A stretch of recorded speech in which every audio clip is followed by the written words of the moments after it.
Hello students, today we are discussing some more question of bank reconciliation statement.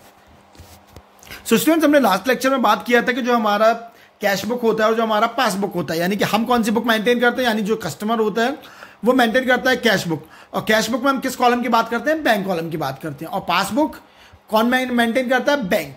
ठीक है, तो अब क्या होता है, जो कैश बुक में डेबिट होता है वो पासबुक में क्रेडिट होता है। क्यों होता है? क्योंकि अगर हम अपने बैंक में पैसे जमा कराते हैं तो हमारा बैंक बैलेंस इंक्रीज होता है, और बैंक हमारे लिए एसेट्स होता है, दैट्स वाई हम इसे डेबिट करते हैं। लेकिन बैंक के लिए वो क्या होता है, लाइबिलिटी, क्योंकि बैंक में आप पैसा जमा करा रहे हो, यानी बैंक को लोन दे रहे हो, बैंक को चुकाना पड़ेगा, दैट्स वाई बैंक उसे क्रेडिट करता है। सेम में जब हम बैंक से पैसा निकालते हैं तो हमारा बैंक बैलेंस कम हो रहा है, दैट्स वाई हम इसे क्रेडिट करते हैं। लेकिन बैंक की लाइबिलिटी कम हो रही होती है, दैट्स वाई बैंक इसे डेबिट कर रही होती है। क्लियर? सो अब स्टूडेंट्स, क्वेश्चन में क्या होगा, या तो हम कैश बुक से पासबुक की तरफ चलेंगे या पासबुक से कैश बुक की तरफ चलेंगे। क्लियर? अगर कैश बुक में डेबिट बैलेंस बोला यानी प्लस साइड लिखना है, और अगर क्रेडिट बैलेंस बोला है तो माइनस साइड लिखना है। सेम विद पासबुक, अगर क्रेडिट बैलेंस बोला है तो प्लस और डेबिट बैलेंस बोला है तो माइनस। क्लियर है? चलिए अब हम देखते हैं first question. The cash book shows a balance of ₹10,500। Cash book का बैलेंस शो हो रहा है 10,500, प्लस माइनस कुछ भी नहीं बोला, इसलिए हम प्लस मान के चलेंगे। तो देखिए, सबसे पहले हमने लिख दिया balance as per cash book, plus side 10,500। Clear? हमारा सेकंड जो ट्रांजेक्शन है वो है cheque issued but not yet presented for payment. It means हमने हमारे कस्टमर को चेक इशू तो किया, बट वो बैंक में चेक क्लियर कराने के लिए पहुंचा ही नहीं। तो स्टूडेंट, जैसे ही हम किसी को चेक देते हैं तो हम अपनी कैश बुक से बैंक कॉलम से अपना बैलेंस कम कर लेते हैं, माइनस कर लेते हैं। लेकिन जब वो बंदा जिसे हमने चेक दिया वो बैंक में पहुंचा ही नहीं, तो हमारी पासबुक में तो उस चेक की एंट्री भी नहीं होगी।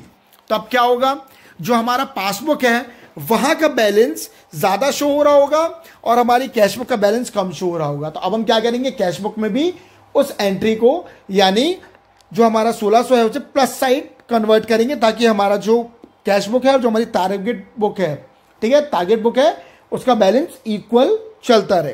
तो देखिए, cheque issue but not presented, plus side हमने लिख दिया 1600। सेकंड ट्रांजेक्शन है cheque deposited in bank but not collected. हमने कस्टमर को अपना चेक बना के दे दिया, ठीक है, सॉरी, हमने क्या किया, हमें जैसे ही चेक रिसीव हुआ किसी कस्टमर से, हमने उस चेक को बैंक में जमा करा दिया। अब आप भी देखते हो कि बैंक में एक ड्रॉप बॉक्स होता है जहां पे हमने अपना चेक डाल दिया। तो जैसे ही मुझे चेक मैंने ड्रॉप बॉक्स में डाला, तो अब मैं क्या करूंगा, उस चेक को हमारी कैश बुक में बैंक कॉलम में प्लस कर दूंगा। क्यों? क्योंकि चेक रिसीव हुआ है और उसे मैंने बैंक में ट्रांसफर कर दिया। लेकिन अब आपको भी पता है, अगर आपने जो चेक बैंक के ड्रॉप बॉक्स में डाला है तो वो शाम को खुलेगा, फिर क्लियरिंग रूम में जाएगा। क्लियरिंग रूम में जो जिस भी कस्टमर ने हमें वो चेक इशू किया है उसके साइन वेरीफाई होंगे, और हो सकता है कि वो बहुत जल्दी क्लियर ना हो। ठीक है, तो अब क्या होगा, बैंक जो हमारा पासबुक मेंटेन करेगा उसमें अभी उस चेक की एंट्री नहीं हुई है, लेकिन हमने अपनी कैश बुक में कर दी। तो वो हमारी कैश बुक में क्या शो हो रहा है, प्लस, लेकिन पासबुक में क्या शो हो रहा है, माइनस। तो अब हम क्या करेंगे, उसे वापस माइनस करेंगे। तो देखिए, check deposited but not cleared, हमने माइनस साइड डाला 2900। थर्ड ट्रांजेक्शन है बैंक पेड इंश्योरेंस प्रीमियम। अब क्या होता है, कई बार हम करते हैं कि बैंक से कह देते हैं कि आप हमारे बिहाफ से हमारे कुछ पेमेंट कर सकते हैं। तो बैंक क्या करता है कि हमसे परमिशन मिल लेता है और हमारे अकाउंट से डायरेक्ट माइनस करके पेमेंट कर देता है। तो बैंक ने इंश्योरेंस प्रीमियम पेड कर दिया। तो बैंक जब पे करेगा तो आपके घर तो पैसे मांगने आएगा नहीं कि लाइए पैसे दीजिए, हमें आपका पेमेंट करना है। वो तो आपके अकाउंट से डायरेक्ट पैसे ले लेगा, आपके अकाउंट को यूज़ करेगा। लेकिन जब आपके पास पासबुक आएगी तब आपको पता चलेगा कि यार बैंक ने तो आपके अकाउंट से 550 as a insurance premium paid किया है। तब आप क्या करोगे, अपने कैश बुक से भी उस प्रीमियम को माइनस करोगे। तो देखिए, बैंक पेड इंश्योरेंस प्रीमियम हमने 550 माइनस किया है। क्लियर? हमारा फोर्थ ट्रांजेक्शन है बैंक चार्जेस 120। अब बैंक आपको कुछ सर्विसेज देता है तो उसके चार्जेस भी लेता है।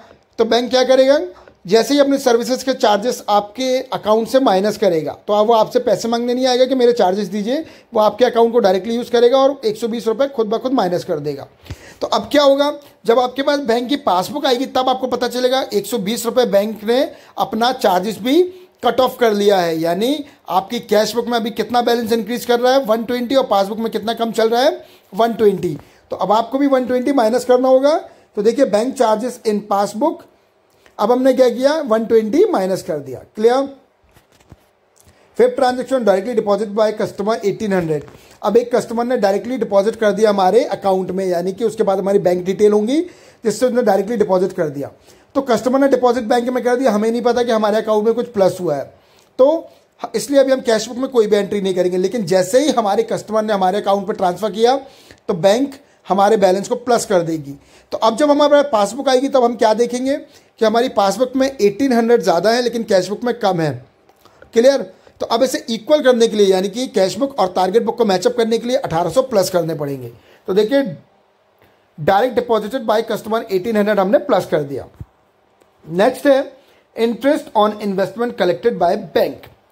अब क्या हुआ, हमने कहीं कोई इन्वेस्टमेंट किया था, उसका इंटरेस्ट डायरेक्टली हमारे अकाउंट में आ गया, तो क्या हुआ, बैंक ने हमारा जो बैलेंस था वो प्लस कर दिया। लेकिन अभी तक हमें ये इन्फॉर्मेशन नहीं मिली कि हमारा कोई जो हमने इन्वेस्टमेंट किया था उसका इंटरेस्ट बैंक को रिसीव हो गया। तो जब पासबुक आएगी तब हमें पता चलेगा कि जो हमारा इन्वेस्टमेंट था उसका इंटरेस्ट हमारे अकाउंट्स में ऑलरेडी प्लस हो गया, यानी पासबुक में हमारा 300 बैलेंस इंक्रीज है, लेकिन कैश बुक में अभी तक उसकी कोई भी एंट्री नहीं हुई। तो अब कैश बुक में भी हम उसे प्लस करेंगे। देखिए interest on investment collected by bank 300 हमने प्लस कर दिया। तो अब हम टोटल लगाएंगे तो हमारा प्लस साइड का टोटल आया 14,200। क्लियर? और हमारा क्योंकि माइनस बैलेंस कम है तो हम 14,200 से बैलेंस माइनस करेंगे तो हमारा कितना बैलेंस रिमेनिंग बचा, 10,630। तो ये कौन सा बैलेंस आ गया, balance as per passbook. So students I hope आपको ये न्यूमेरिकल समझ में आया होगा। Thank you.